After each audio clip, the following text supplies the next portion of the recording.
అని మాట ఇచ్చారు. ఒక 10 రోజుల నుంచి మేము ఇన్విటేషన్లు వేసి కొంతమందికి ఇస్తుంటే సీఎం గారు మీ పత్రిక దానికి వార్షికోత్సవానికి ఎలా వస్తారు, మీరేదో ప్రచారానికి చెబుతున్నారు కానీ ఆయన రాడు, ఇలా ఒక రకంగా చూస్తే సీఎం గారు రారేమో అన్నంతగా మాటలు వినపడ్డాయి. కానీ ఈరోజు చూస్తే ఇచ్చిన మాటని నిలబెట్టుకోవడం అనేది సీఎం గారి లక్షణం అని మనం అందరం గమనించవచ్చు. అలా మన వార్షికోత్సవానికి చెప్పిన ప్రకారం వచ్చి మనకి సందేశం ఇవ్వబోతున్నటువంటి గౌరవ ముఖ్యమంత్రి వర్యులు యనమల రేవంత్ రెడ్డి గారిని మనం ఉద్దేశించి మాట్లాడవలసిందిగా విజ్ఞప్తి చేస్తున్నాను.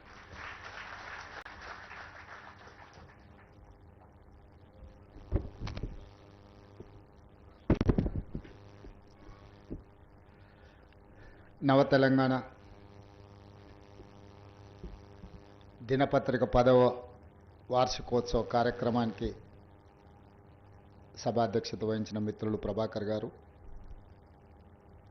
ఈ కార్యక్రమానికి అతిథులుగా విచ్చేసిన రెవెన్యూ శాఖ, సమాచార ప్రసార శాఖ మంత్రివర్యులు మిత్రులు పొంగులేటి శ్రీనివాసరెడ్డి గారు,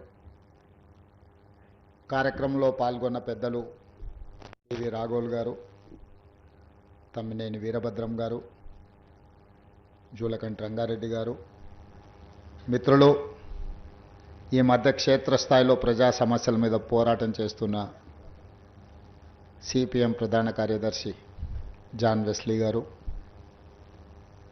తెలంగాణ రాష్ట్ర ప్రభుత్వ సలహాదారులు వేం నరేందర్ రెడ్డి గారు, ఐఎన్పిఆర్ కమిషనర్ ప్రియాంక గారు, ఇక్కడికి విచ్చేసిన పెద్దలు వి హనుమంతరావు గారు, మిగతా రాజకీయ ప్రతినిధులు, పాత్రికేయ మిత్రులందరికీ నా హృదయపూర్వక నమస్కారాలు. మిత్రులారా, చాలా కార్యక్రమాలకు వెళ్తూ ఉంటాం, చాలా అంశాలను ప్రస్తావిస్తుంటాం, మాట్లాడుతుంటాం. కానీ ఇందులో ప్రజలకు ఉపయోగపడి, ప్రజలకు స్ఫూర్తినిచ్చి, నిరంతరం ప్రజల పక్షాననే నిలబడి పనిచేసే సంస్థలు కొన్ని మాత్రమే. ముఖ్యంగా పత్రికల నుంచి, ప్రసార సాధనాల నుంచి, పాత్రికేయ మిత్రుల నుంచి ప్రజలకు ఒక గొప్ప విశ్వాసం, నమ్మకం ఉంటుంది. కానీ ఈ మధ్యకాలంలో ఆ విశ్వసనీయతను కోల్పోయే పరిస్థితులు మన సమాజంలో జరుగుతున్నాయి. దేశ స్వతంత్రానికంటే ముందు స్వతంత్ర ఉద్యమ భావజాలాన్ని, ఈ దేశ ప్రజల్ని ఏకోన్ముఖం చేసి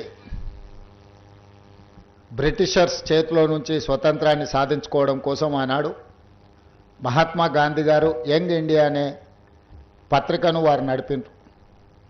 వారి తర్వాత పండిట్ జవహర్లాల్ నెహ్రూ గారు నేషనల్ హెరాల్డ్ పత్రికను నడిపిండ్రు.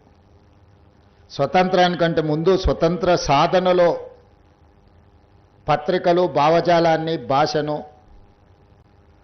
స్వతంత్రం రావడం ద్వారా తండాలలో, గూడాలలో, మారుమూల పల్లెల్లో ఉండే అత్యంత వెనుకబాటుకు లోనైన ప్రజలకు కలిగే ప్రయోజనాన్ని ఆనాడు ఆ పత్రికలు దేశ ప్రజలందరినీ ఒక వేదిక మీదకి తీసుకొచ్చి స్వతంత్ర సాధన ఉద్యమంలో వాళ్ళందరినీ పాత్రదారులుగా చేయడానికి పెద్ద ఎత్తున ఆనాడు పత్రికలు ఉపయోగపడ్డాయి.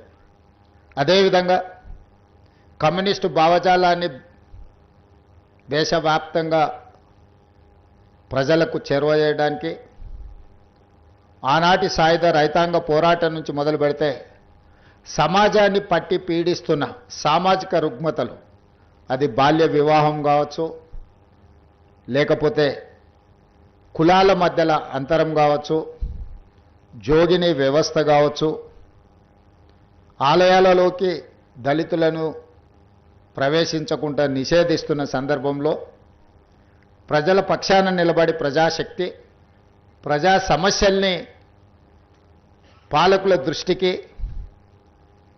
చైతన్యం కలిగిన సంఘాలు వీటిని ముందుకు తీసుకెళ్లడానికి ఆనాడు కమ్యూనిస్టుల ఆధ్వర్యంలో ఉన్న పత్రికలు విశేషమైన కృషి చేసినాయి. తెలంగాణ సాయుధ రైతాంగ పోరాటం ఈ దేశానికి, ప్రపంచానికి ఆదర్శంగా నిలబడ్డదంటే ఆనాడు జరిగిన పోరాటాలను నిక్షిప్తం చేసి చరిత్రను ప్రజలకు అందించడానికి, భవిష్యత్ తరాలకు అందించడానికి కమ్యూనిస్టులు నిర్వహించే పత్రికలు కానీ, కమ్యూనిస్టు భావజాలంతోనే ఈ అంశాలను క్రోడీకరించిన చాలామంది పెద్దలు ఈ తెలంగాణ సమాజానికి ఎంతో ఉపయోగపడ్డారు. ఆ కోవలోనే ఆ వారసత్వం స్ఫూర్తిగా తీసుకున్న యాజమాన్యం ఈరోజు నవ తెలంగాణ పత్రికను ప్రారంభించి 10 సంవత్సరాలు పూర్తి చేసుకొని ప్రజల పక్షాననే నిలబడతాం, ప్రజల గొంతుకై నిలబడతాం. పాలకులు ఎవరైనా సరే మేము ప్రతిపక్ష పాత్రనే, ప్రజల పక్షాన పాత్రనే వహిస్తామని చెప్పి ఈరోజు నవ తెలంగాణ యాజమాన్యం కావచ్చు, ఇందులో పనిచేసే పాత్రికేయ మిత్రులు కావచ్చు, ఒక కమిట్మెంట్తోని ఈరోజు పనిచేస్తున్నందుకు వాళ్ళని మనస్ఫూర్తిగా నేను అభినందిస్తున్నా. ఈరోజు గతంలో సిద్ధాంతపరమైన భావజాల వ్యాప్తి కోసం రాజకీయ పార్టీలు పత్రికలను పెట్టుకున్నాయి.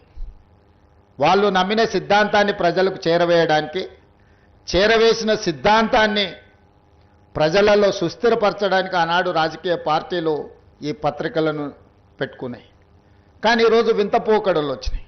చేస్తున్న తప్పులను కప్పిపుచ్చుకోవడానికి, సంపాదించిన సంపదను కాపాడుకోవడానికి, వాళ్ళని ప్రశ్నిస్తున్న వాళ్ళను సమాజంలో వాళ్ళ పట్ల అసహ్యకరమైన భాషను ఉపయోగించి వాళ్ళ ప్రతిష్టను దెబ్బతీయడానికి ఇవాళ రాజకీయ పార్టీలు కొన్ని పొలిటికల్ పార్టీ ఓన్డ్ మీడియా రావడం వల్ల ఈరోజు జర్నలిస్ట్ అనే పదానికి డెఫినేషన్ ఎత్తుక్కోవాల్సిన పరిస్థితి వచ్చింది.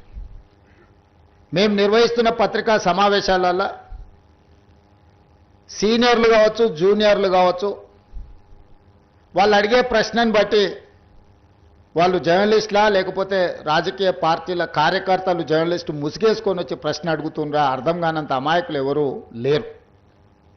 ఈరోజు జర్నలిజం ముసుగులో కొన్ని రాజకీయ పార్టీలు వాళ్ళు నిర్వహిస్తున్న విధానం, వాళ్ళు చేస్తున్న ఆరోపణలు ఈరోజు సమాజం అంతా నిశితంగా గమనించాలి.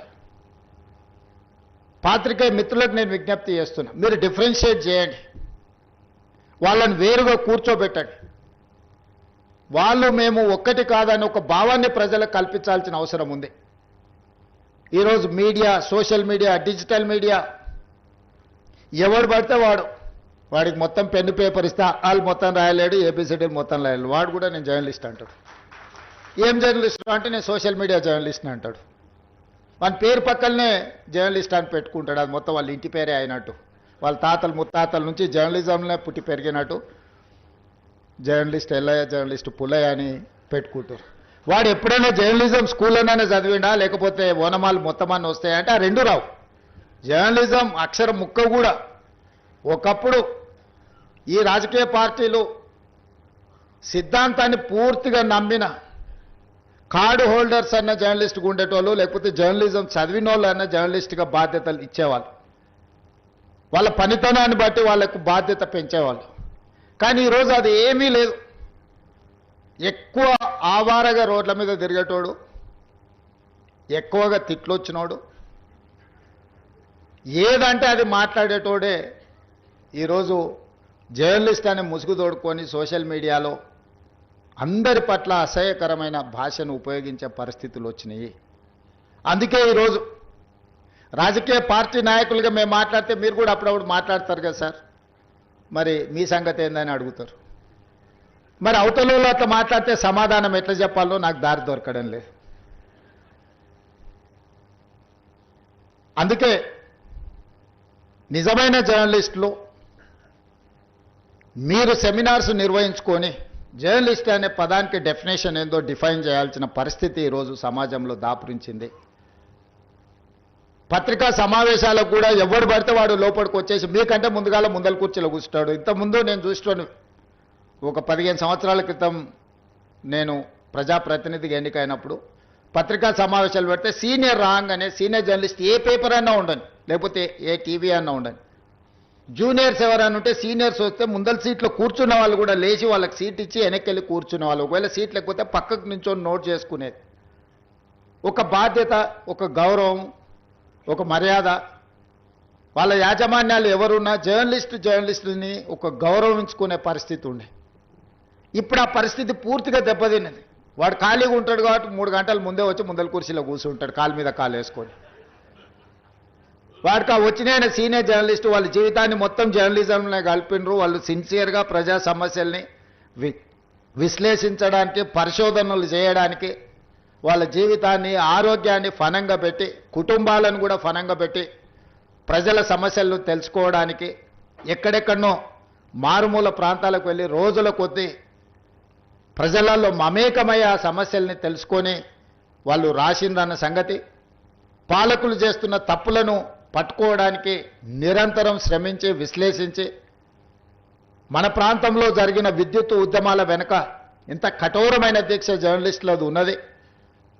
సరళీకృత విధానాలు వచ్చినప్పుడు ఆ సరళీకృత విధానాలు దేశ సంపదను పెట్టుబడిదారులు ఏ విధంగా కొల్లగొడతారని ఆనాడు విశ్లేషించిన జర్నలిస్టులకు ఈరోజు వచ్చినోనికి వాళ్ళ గురించి ఓనమాలు కూడా తెలియని పరిస్థితి. వాళ్ళు వస్తే కనీసం కూర్చోమని చెప్పాల్సిన కనీస మర్యాద పాటించాలన్న ఇంగిత జ్ఞానం కూడా కోల్పోయిన వాళ్ళు ఈరోజు వచ్చి మేము పత్రికా సమావేశాలు పెట్టినప్పుడు ముందల వరుసలు కూర్చోవడం కూడా ధిక్కారంగా, మన మీదో లోకు అయినట్టు వాడేదో మన మీద పెత్తనాన్ని చెలాయించడానికి వచ్చినట్టు మన కళ్ళకు చూస్తుంటాడు. ఇంకా నువ్వు నమస్కారం పెడతలేవు, నన్ను చూసి తల ఉంచుకుంటలేవేందని. నాకైతే అప్పుడప్పుడు అనిపిస్తుంది దిగిపోయి పల్ల చెంపలు వలగొట్టాలని. కానీ పరిస్థితులు, హోదా అడ్డం వస్తుంటాయి. గతంలో జర్నలిస్టులను చూస్తే మర్యాద ఇచ్చి పలకరించి ప్రెస్ మీట్ అయిపోయిన తర్వాత వాళ్ళతో 10 నిమిషాలు మాట్లాడి మేము చెప్పిన దాంట్లో ఏమన్నా లోపాలు ఉన్నాయా, లేకపోతే మేము చెబుతున్న ఉద్దేశం ఇదే అని వాళ్ళతో చిట్ చాట్ చేసేది, కొద్దిసేపు మాట్లాడేది. లేకపోతే ప్రెస్ మీట్కి వెళ్ళకంటే ముందు వాళ్ళకి ఫోన్ చేసి కనుక్కునేది. విద్యుత్తుకు సంబంధించిన విషయాల మీద కమ్యూనిస్టు పత్రికలలో రాత జర్నలిస్ట్ పేరు నాకు సరిగ్గా గుర్తులేదు, కానీ నేను చాలా